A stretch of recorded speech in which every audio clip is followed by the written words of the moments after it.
છે. ધીમે ધીમે ભણી ગણી ધીરે ધીરે મોટી મોટી ડિગ્રીઓ મેળવવાની છે. ડિગ્રી મેળવ્યા પછી મોટી મોટી નોકરી મેળવ્યા પછી કુર્યાત સર્વ મંગલમ, મંગલમ હોય કે પછી જંગલમ હોય ખબર નહીં, પણ ધીમે ધીમે ધીમે જીવનમાં ડેવલપ થવાનું છે. એવા મારા યુવાન ભાઈઓ બહેનો માટે મારી હૃદયપૂર્વકની પ્રાર્થના જો જીવનમાં ફેલાવવું હોય ને તો જ્યારે સમય મળે ત્યારે મારા મહાદેવના જલાભિષેક કરજો, મહાદેવના જલનો લોટો ચડાવજો. મારા રામે જ ભગવાન મહાદેવના જલાભિષેક કર્યો. અરે મારો દ્વારકાધીશ કૃષ્ણ મહાદેવના જલાભિષેક કરે, ભાઈ બલરામ જલાભિષેક, અરે અર્જુન, અરે ભીમ, અરે સહદેવ, નિકોળ, ધર્મરાજ મહાદેવ મહાદેવ મહાદેવ. અરે છોડો એ બધાને, લંકાનો રાવણ હે મહાદેવ, હે મહાદેવ, હે જટા કટા, આમ શંકર નામ તાંડવ કરતો કરી દે. તમે જો તો અરે કુંભકર્ણ જયારે જાગે ત્યારે પેલા મહાદેવને યાદ કરે. કેવો ભયંકર રાક્ષસ, કેવો ભયંકર. ત્યારે વાંચો તો ખબર પડે કે આ કેટલો ભયંકર. એ જાગે ત્યારે કેટલાય પાડાઓને ખાઈ જાય. એવો ભયંકર રાક્ષસ પણ મહાદેવ મહાદેવ કરે. તમે જો તો ખરા, શિવ ભક્તિ મૂળ છે. તેથી એક સાધુ તરીકે કહું છું, જો પરિવારને સલામત ખીલતો અને ખેલતો રાખવો હોય તો મારા મહાદેવનું ભજન કરો, શંકરને જલાભિષેક કરો. ભલે રોજ ન કરી શકો, કમસે કમ સોમવારે તો જાઓ, સોમવારે તો જાઓ. અરે સોમવારે ન જઈ શકો તો કમસે કમ મહિનામાં એક વાર તો જાઓ શિવાલયે. ત્રયોદશી વ્રત કરે હંમેશા, તાકે તનને રહે કલેશા. ધૂપ દીપ નૈવેદ્ય ચડાવે, શંકર સન્મુખ પાઠ સુનાવે, તો જન્મ જન્મ કે પાપ નચાવે. એવો શંકર, એવો મહાદેવ છે. મહિનામાં એક વાર તો જાઓ.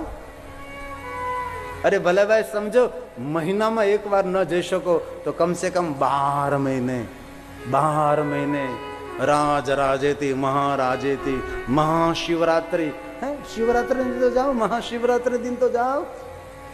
ભલે સમજો મહાશિવરાત્રી દિન પણ ના જઈ શકો, અરે જીવનમાં એક વાર શિવાલય જાય ને એ પણ શિવલોક અને કૈલાસનો અધિકારી બની જાય છે. જીવનમાં એક વાર. આમાં અનેક પવિત્ર ના ડાયા માણસો હોઈ શકે કે રોજ શિવાલય જતા હશે, રોજ શિવાલય શંકરના દરબારમાં હાજરી લગાવતા હશે. આમાં એક નહીં અનેક એવા ભાઈઓ બહેનો જે પુણ્યવાન હોય, અતિ પુણ્યવાન હોય, રોજ શિવજીનું દર્શન કરવા જતા હશે, રોજ જતા હશે. કોઈ આમાંથી સોમવારે જતા હશે, કોઈ સોમવારનું વ્રત કરતા હશે, કોઈ 16 સોમવારનું વ્રત કરતા હશે, કોઈ સાકરિયા સોમવારનું વ્રત કરતા હશે, કોઈ ભાખરિયા સોમવારનું વ્રત કરતા હશે, કોઈ મૂંગા સોમવારનું વ્રત કરતા છે. મૂંગા સોમવારનું વ્રત સારું, ઘરમાં શાંતિ રહે એક દિવસ. કોઈ મૂંગા સોમવારનું વ્રત કરતા, કોઈ ઉભા સોમવારનું વ્રત કરતા હોય. આડા તો રોજ કરતા જ હોઈએ આપણે. આવા પરમ શિવ ભક્ત હોય છે.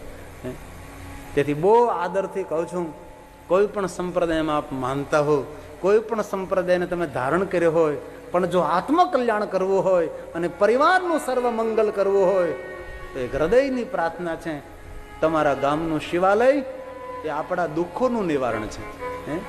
આપણા ગામનું શિવાલય એ આપણા સંતાપનું નિવારણ છે. આપણા ગામનું શિવાલય એ કષ્ટોનું નિવારણ છે. એ શિવાલય એ દુઃખોનું વિસર્જન છે આપણા. તેથી મારા ભાઈઓ બહેનો, મારા વડીલો, આપ સૌને પ્રાર્થના, પ્રાતકાલે શિવ દ્રષ્ટવા નિશી પાપ વિનશ્યતિ. આ જન્મ કૃતમ મધ્યાને સાયાને સત જન્માની મેરુ કંચન દતાનામ. પ્રાતકાલ, મધ્યાહન, સંધ્યા ભગવાન શિવનું દર્શન કરો, મહાદેવનું દર્શન કરો. એક શિવાર્ચન કરવાથી ભુવનના દરેક દેવી દેવતાઓના અર્ચનનું ફળ મળે છે. હવે એક વાત બહુ મહત્વની છે. બ્રહ્મા નારદને કહે છે, નારદ, કોઈ માનવ પંચાયત દેવતાઓની પૂજા ન કરી શકે. આપણે સનાતનની પરંપરા 5 દેવતા ને એ ઘણાને ખબર નહીં હોય. આપણે સનાતનની પરંપરા કેટલી તો કે 5 દેવતાઓ. મને કહેતા ખૂબ ગૌરવ થાય. અમારા ભગવાન સ્વામિનારાયણ શિક્ષાપત્રની અંદર કહ્યું કોઈ મારો આશ્રિત બને, કોઈ ભક્ત હરિભગત મારું શરણ ચરણ સ્વીકારે. પણ ભગવાન સ્વામિનારાયણની શ્રેષ્ઠ આજ્ઞા છે કે મારી પૂજા કરતા કે પહેલા પંચાયત પૂજન, તમે 5 દેવતાઓની પૂજા કરો તો સર્વ કાર્ય સિદ્ધ હશે, તમારા બધા જ કાર્યો સિદ્ધ થઈ જશે. તેથી ભગવાન સ્વામિનારાયણ જે ભગવાનની સ્થાપના કરી તેનું નામ શું છે? જુનાગઢમાં સિદ્ધેશ્વર મહાદેવ.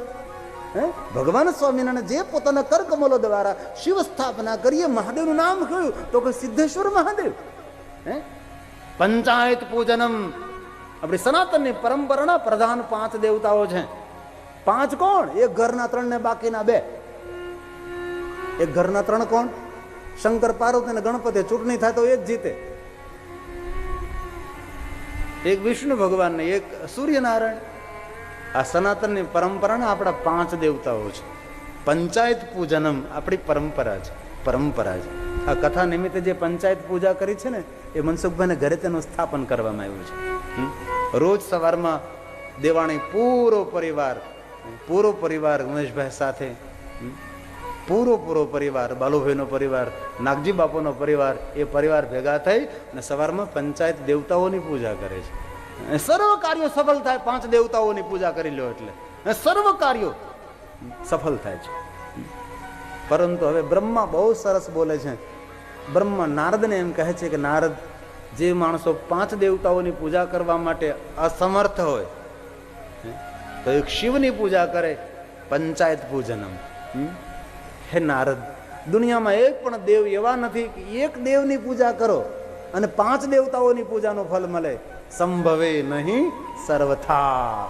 એ સંભવ જ નથી. એ સંભવ જ નથી કે એકની પૂજા કરો અને 5 દેવતાઓની પૂજાનું ફળ મળે. એવો એક દેવ આપણી પાસે નથી. એવો એક જ દેવ છે. એવો એક જ દેવ છે. એ કોણ છે? બ્રહ્મા બોલે, એકસ્ય તે અર્ચના દેવ પંચાયતન પૂજનમ જાયતે અન્ય સુરે સંભવે નહીં સરકા. સંભવે નહીં સર્વથા. સંભવે નહીં સર્વથા. એ સંભવ જ નથી. તેથી એક સાધુ તરીકે વિનંતી કરું છું, ઘરમાં ગણેશને રાખજો, ઘરમાં શંકર ભગવાનને સ્થાપિત કરજો, માતાજીનો ફોટો, છબી, ચિત્ર રાખજો. વિષ્ણુ અને સૂર્યનારાયણ તો પ્રત્યક્ષ દેવ છે. હું કોઈ સંપ્રદાયનું નામ ના આપું અને ધારું તો આપી પણ શકું છું.